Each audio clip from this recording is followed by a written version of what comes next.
Pag po nasa tubig ka po, mga ano, para pong silipa ka po, nalipad ka po eh. Yung mga kaya pong gawin ng ibang tao eh, kaya ko din po palang gawin. At ipakita sa kanila kung kahit ganito ako, kaya kong ipakita sa kanila kung ano ako.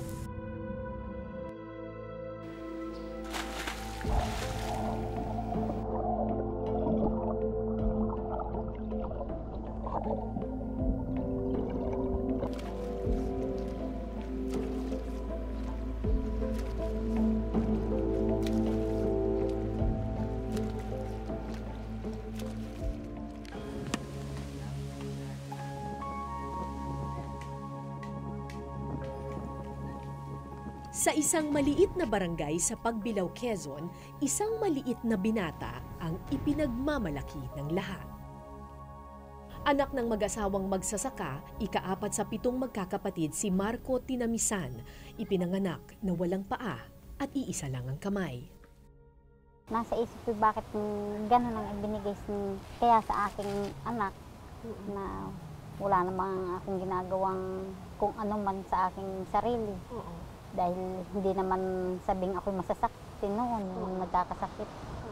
Wala ako talaga iniinom ng mga gamot-gamot. Siguro talagang pinagkaloob sa amin ng Panginoon Diyos na siya sa amin na ganun. So, nung una niyo po siyang nakita na gano'n, natakot ba kayo? Hindi man ako natakot. Di kaya nga ako'y naawa dahil lang iniisip ko kung anong kapalaran ang may sa kanya mangyayari. Nung una, itinago ng mag-asawa sa bahay ang kanilang kakaibang anak. Dahil nahihiya sa kanyang kalagayan, hindi rin lumalabas ng bahay si Marco. Nung bata po ako eh, ayun, ganito po, wala ko po masyadong alam. Sabi ko, ba't ako ganito? Hindi kumpleto. Anong sinasabi mo sa Panginoon? Ngayon, bakit po ako ganito? Oo. And then, wala po, ganun. Nabiyanan ko na po habang makalaki po ako. Siguro, tanggapin ko na po ako ng binigay.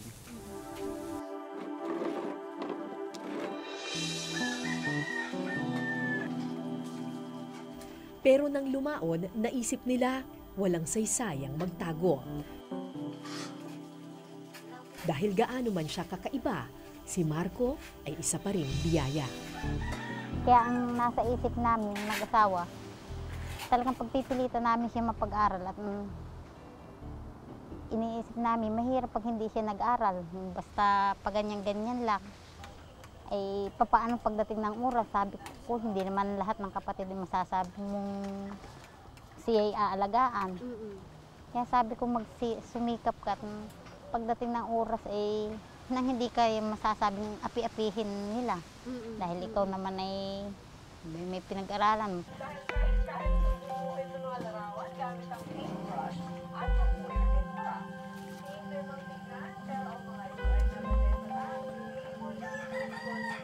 Mula noon pinagsikapan ng mag-asawa na pag-aralin si Marco sa pag-asang edukasyon ang magsisilbi niyang paa pagdating ng panahon.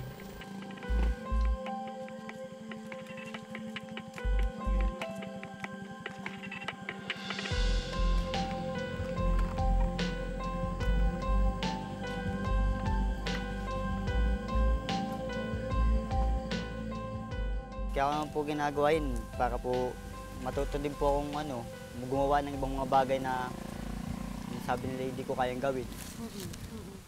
Yun, ganun kaya kahit ano pong ginagawa ko po.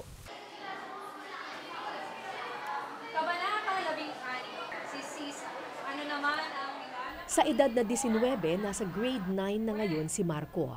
May ibasa nga, Marco? Okay, ano sa? Sa tingin mo ang layo niya. Matanda man siya kumpara sa mga kaklase, bibo at masipag mag-aral ang binata.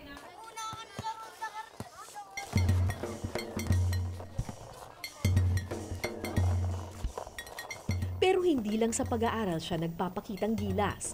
Pagkatapos ng klase,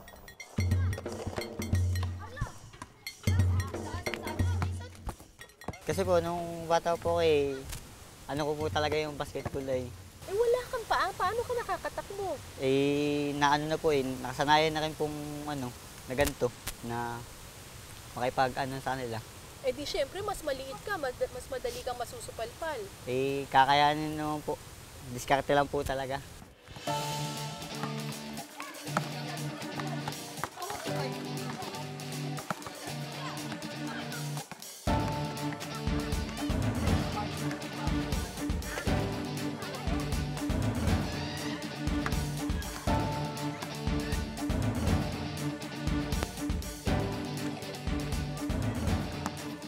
Wala man siyang paa, pilit na humabol sa kalaban ng binata.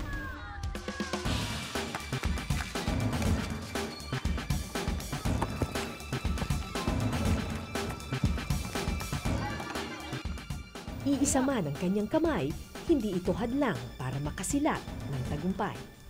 Ikaw, sino idol mo? Sino? Si Marco? Ba't mo idol si Marco? Magaling maglaro. Saan banda? Sa pag-shoot, sa pag-dribble, saan? Dribble. Sa pag-dribble. Malakas po yung tumira. Malakas. Yan po ay laban din po sa mga ano po laro. Kaya nga po, sa mga swimming. Sa ano ito naman, liga. Lumalaban yun siya sa liga? Nalaban po siya. Doon po sa may ano, Kauban. Hindi, sa may ano. Kaya ang kalaban niya, mga may paa? Siya lang po may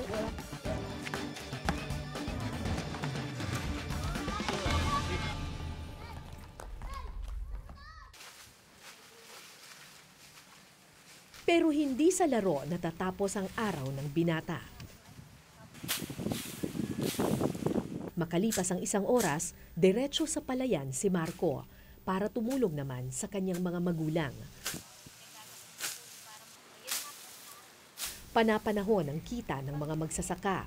Tuwing anihan lang sila nakakatikim ng salapi, kaya sa mga panahon tulad ngayon, patalbos-talbos na lang muna ang pamilya. Ano po itong kinukuhanin na? Talbos ng kamuti. Para saan po? Lulutuin at iulam. Ito pang ulam niyo mamayang gabi? Tapos may tuyo. May nabili pang tuyo. Ito ang dahilan kung bakit pursigido si Marco na maghanap ng pagkakakitaan sa kabila ng kapansanan.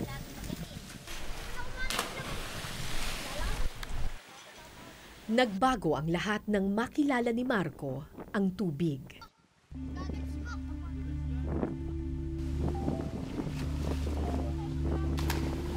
At takot po talaga ako nun. Sabi ko, iyo muna ako dun sa may sa tabit. Hindi ko to kaya. Sabi ko po nga, hindi. Itinabi po ako dun. Oo. Tapos? Tapos din, bumabala po ako dun sa may bababaw. Oo. Tapos po nung pumunta po ulit kami dun, naggano na po ako, nagtesting na po ako dun sa malalim. Oo. Kahit po nakakatakot, tinaray ko na rin po. Pag hindi po sinubukan, hindi ko po talaga mga kayanan kung hindi po talaga susubukan. Nang lumaon, naging kaibigan ni Marco ang tubig. Dahil sa piling nito, malaya siyang makagagalaw. May paaman o wala, kumpleto man o hindi ang kanyang katawan. Sa lupa po kasi, wala, maano ka lang, papagod, hindi mo may enjoy yung paglalakad ka, ganun. Sa tubig po kasi, parang pag natubig ka po nasa ibabaw ka, para po bagang nalipad ka. Nalipad po isip mo, para pong ganun, nakalipad. Mas Kaya mabilis mong ka. gawin. Opo, kaya mong gawin. Mula noon, nagsikap si Marco sa paglangoy hanggang isang matandang swimming coach ang kanyang nakilala. Impression ko is he has the guts. He has yung tinatawag na willingness. Malakas ang loob. Malakas ang loob. At the same time, ibibigay niya yung kaya niya. Sabi nga, no matter what, kahit ano pa man yan. Basta't sabihin mo sa kanya kung ano yung gagawin mo at gagawin niya. Alam ko si Marco is very talented. Actually, ang kuha natin po sa athlete, at least, number one thing that you are going to consider is the talent. Kasi kahit anong lakas mo, kahit anong galing mo, Kung yung attitude, wala. Kung attitude mo, wala, useless. Sa tulong ni Coach Romy, nahasa ang galing ni Marco sa paglangoy. para mas effective na maturuan ni Coach Romy itong si Marco, ang ginagawa niya, nilalagay niya yung sarili niya sa posisyon ni Marco. Pag nagsiswimming din siya katabi ni Marco, isang kamay lang rin.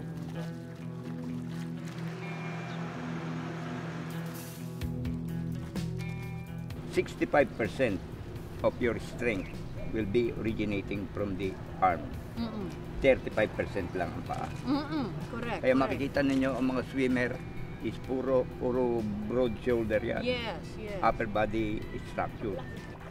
Lingid sa kaalaman ng marami, higit sa paa, kamay ang mas mahalaga sa paglangoy.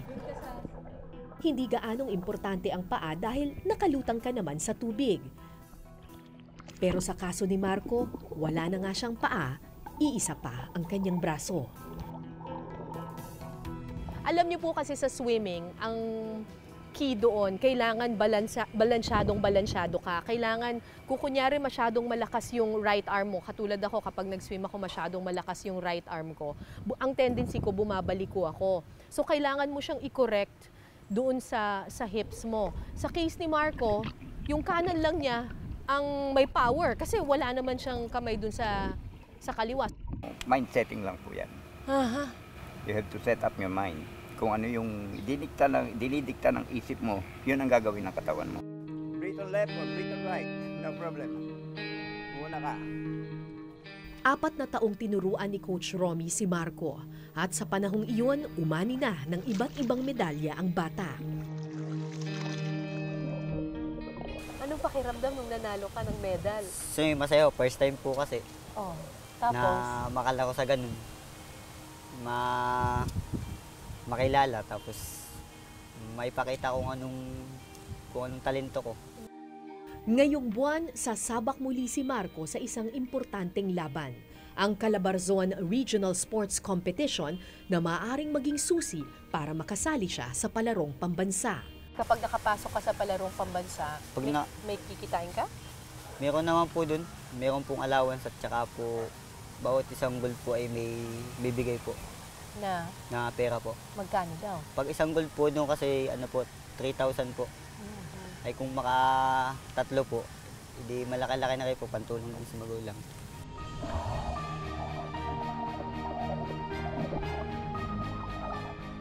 Kaya naman ganun na lang kapursigido si Marco dahil bawat hagod niya sa tubig, alay sa mga magulang na nagsakripisyo sa kanya.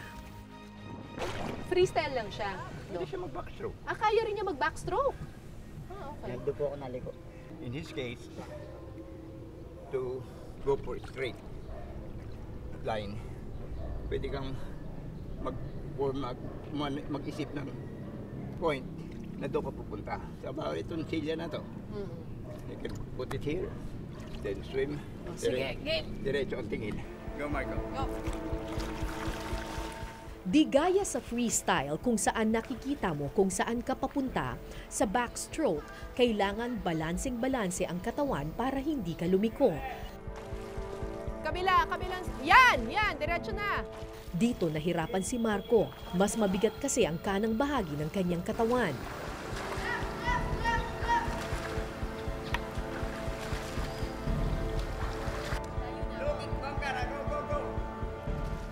Pero hindi pa ito ang langoy na pinakahirap si Marco.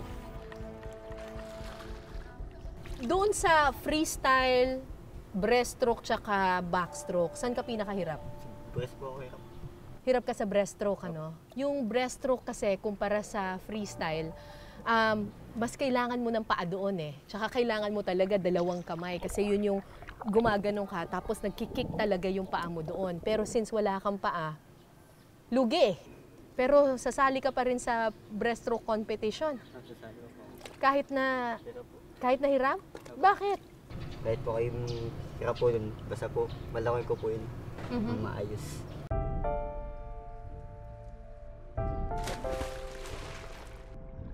Ang nakikita ko sa kanya yung sinatawag natin perseverance. The way going to sustain everything. Kung kaya niyan, tinatanggap niya all of those hardships.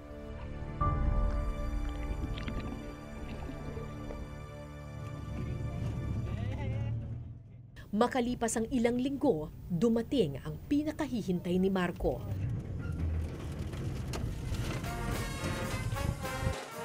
Daan-daang estudyante mula sa probinsya ng Cavite, Laguna, Batangas, Rizal at Quezon ang magtatagisa ng lakas at talento sa Calabarzon Regional Sports Competition. At ang unang 3 mananalo sa bawat laro, otomatikong makakapasok sa palarong pambansa.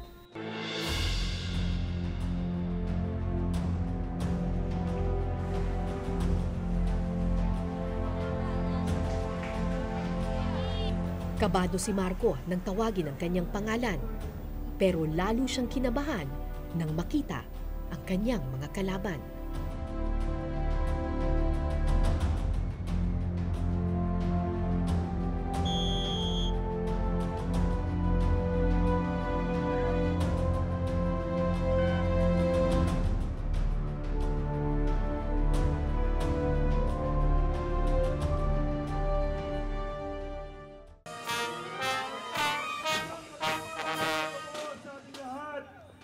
Ang regional sports competition na ito ang isa sa pinakaimportanteng laban ng mga batang atleta ng Calabarzon. 5 magigiting na manlalaro mula sa 2 sangay. Dito pinipili ang pinakamagaling na pwedeng lumaban at kalaunan mapabilang sa Philippine team.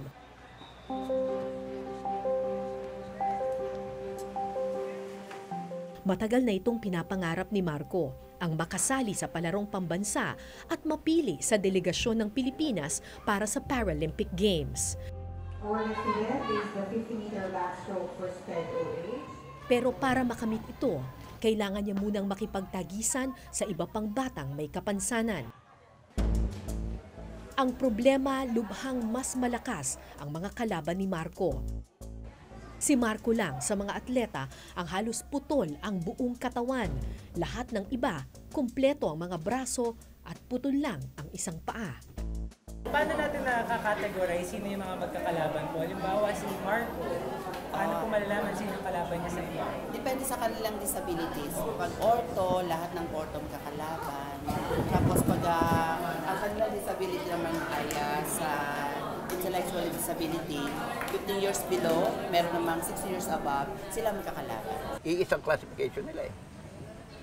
Yung cut below and higher than the knee. Oo. Ay kaya yung ang part of Marco, siya ay very much higher than the knee. Oo. Tapos iisa pa ang braso. Ano magiging kanya? Pero at least, andun pa rin yung kuha ni Marco na binigay ko itong assignment na ito sa'yo, gawin mo. Gagawin Tatapusin niya. ko. Tatapusin niya.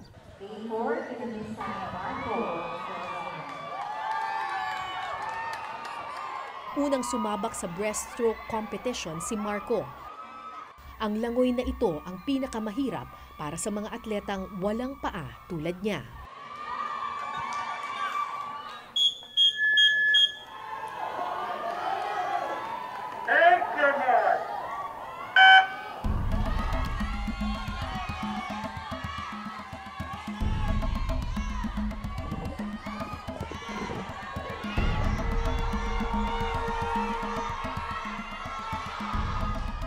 Mahigit 1 minuto lang nagtagal ang langoyan. Mabilis na natapos ang iba. Pinilit ni Marco na humabol pero sadyang dehado ang kanyang maliit na katawan. Pagod po. Nahirapan din po kapag pagod. Kapag persa po. Mas mahirap at malalakas po. Hindi po kaya eh. Hindi po kaya gawa pong ano po sila eh. Akala ko susuko na si Marco sa puntong iyon. Pero maya-maya, heto't nasa starting line na naman siya ng isa pang kompetisyon.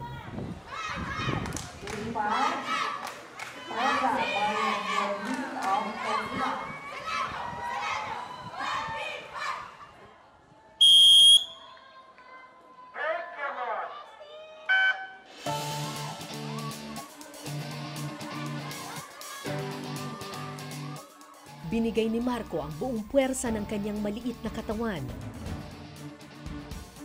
Pero anuman ang kanyang gawin, kulelat pa rin siya sa naturang kompetisyon.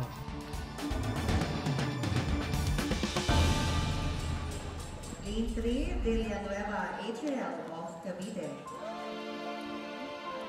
Pero hindi siya nagpatalo sa pagkatalo. Sa huling laban, freestyle, bumalik si Marco sa starting line. Ako na naman po, di naman po ako nawala ng pag-asa. Kakayanin ko pong pilit pag po, kung gusto ko pong kakayanin ko po ng kakayanin. Hanggat po kaya ko pa.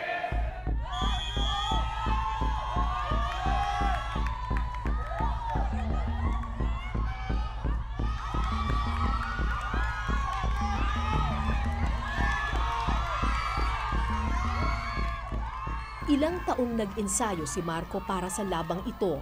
Sa freestyle, may pag-asa ang binata.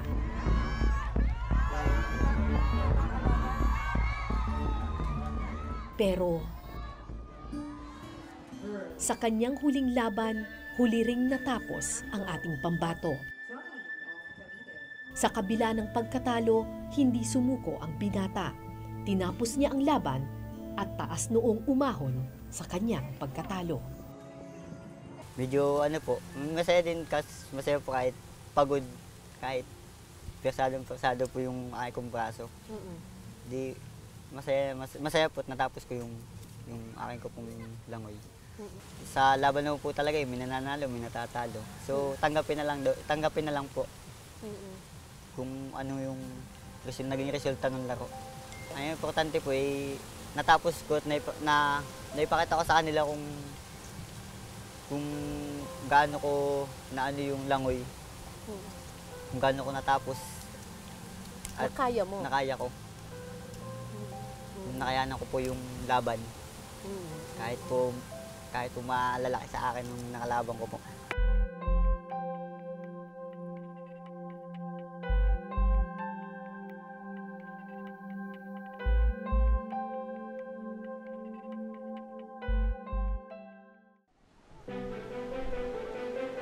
Kinabukasan, dito namin natagpuan si Marco.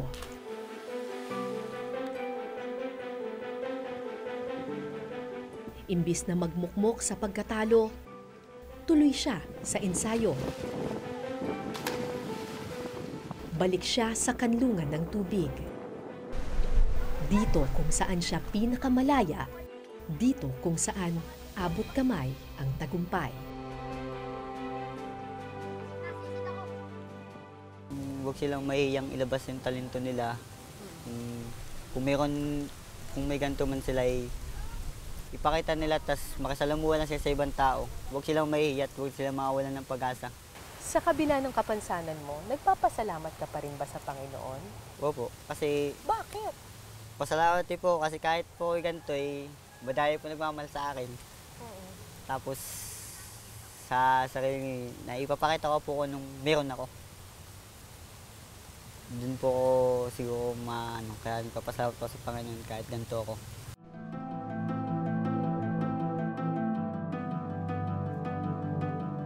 Madaling magpatalo sa kapansanan.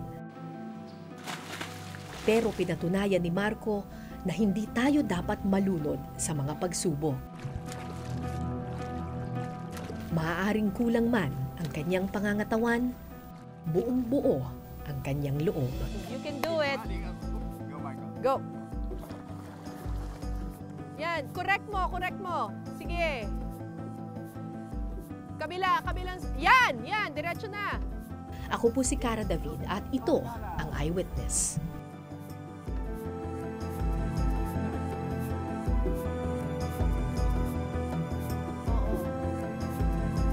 Lumiliko ka. Pakanan konti.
Maraming salamat sa pagtutok ninyo sa Eyewitness mga kapuso. Anong masasabi ninyo sa dokumentaryong ito? I-comment nyo na yan. Tapos mag-subscribe na rin kayo sa GMA Public Affairs YouTube channel.